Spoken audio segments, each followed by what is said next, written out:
Kuya, saan ka galing? Galing po kong Bulacan mo.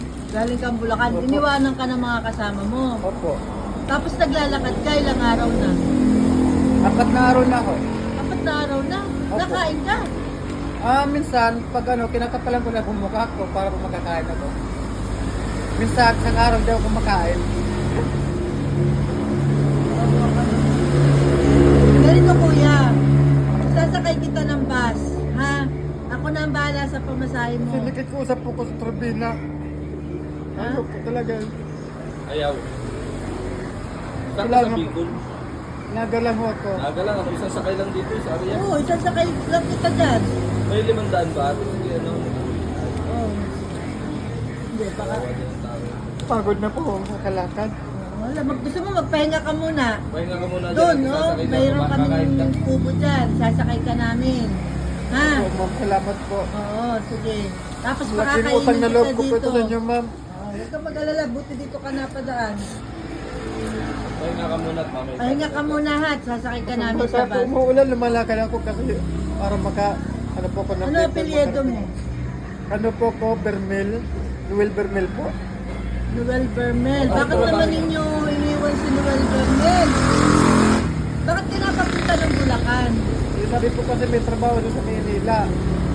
Yung ano po, kapagkasabi nyo sa akin. Tapos, hindi ko lang pala alam. Niloloko lang pala ng mga kasama ko. Tapos, iniwanan na lang bigla ako dun sa pinintayan namin na sakyan. Tapos, sabi nila, may bibilin daw lang daw sila. Pagkatapos, hindi Iniwanan na sila bumalik. Ala, Diyos ko, ano ba naman mga taong sinamahan mo? Walang mga puso. Kailan ka pa doon? Nung nagkaroon na linggo pa po ako dun, ma'am. Kaso, hindi ko masyado mga ng Manila kasi first time ko na makarating ng Manila eh. Diyos ko, nakakawa si Kuya. Sige po, tutulungan namin si Kuya. At sana siya ay makauwi ng ligtas. Nakiusap po si Kuya Noel na magtrabaho sa amin at ipinasok ko po siya sa aming kaibigan na pulis na isa sa tumulong sa kanya.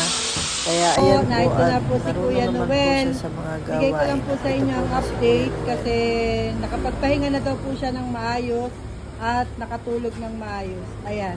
Kuya, kumusta? Anong balak mo ngayon? Ano po, doon po muna ako kay sir. Kasi ano po eh, kung hindi po dahil kay sir, tapos di po dahil sa inyo, kaya malaking pasalamat ko rin po. At dito po ako napadpad. Sir, Jesse, Dito Ito po ako po yung sir napadpad. na sinasabi ni Kuya Noel. Yan po ang isa sa tumulong sa kanya. Napakabait po niyan. Mawain. Kaya, ayan. Ngayon po, yung mga nagtatanong sa akin at nahingi ng update, Kuya kasi tumatawag din sa akin yung mga kapatid mo. Kagabi. Yung gusto ka din nilang makausap.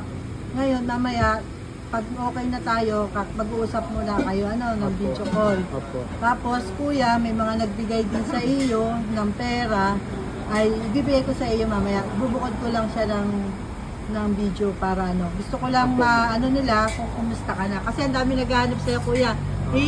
Magtanong ka nga, kuya, para malaman nila na okay ka. Okay na po ako.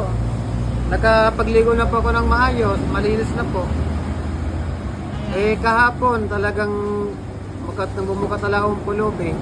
Pero to ngayon, kundi dahil kay ma'am, eh sa sobrang gutom ng tao, kaya ayun, dahil ako, nakikinga po ako ng tubig, kainom na lang po.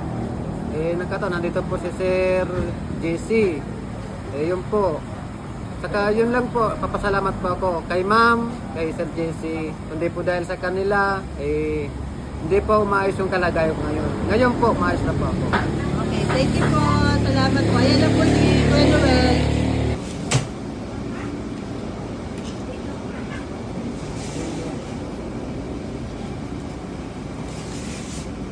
Ito na po yung mga nagbigay po kay Kuya Noel. Umabot po siya ng 4,200.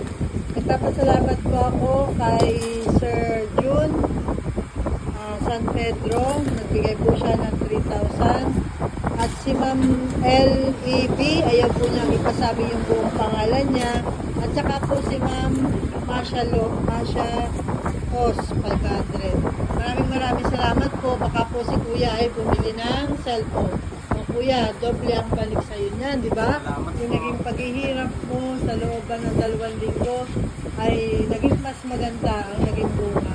Di ba? Kaya huwag tayong gagawa ng masama, laging be positive at maging mabait palagi at magdadasal. Thank you po pala sa mga tumulong sa akin at sa kayo mamilin. Thank you po sa lahat sa inyo, kay Sir JC, sa inyong mamilin. Thank you po. Maraming salamat. Utang na loob po po ito sa inyo. Thank you po. Ako na, no? Wala, sige. Oo, tumawag ka na lang, okay. Oo. Pauwi na po siya niyan.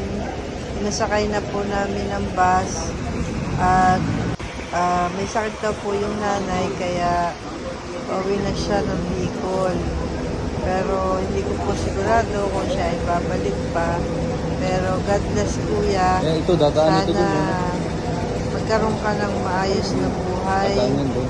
Kung may mga problema kang ginawa before, maging mabait na at magbagong buhay. Thank you.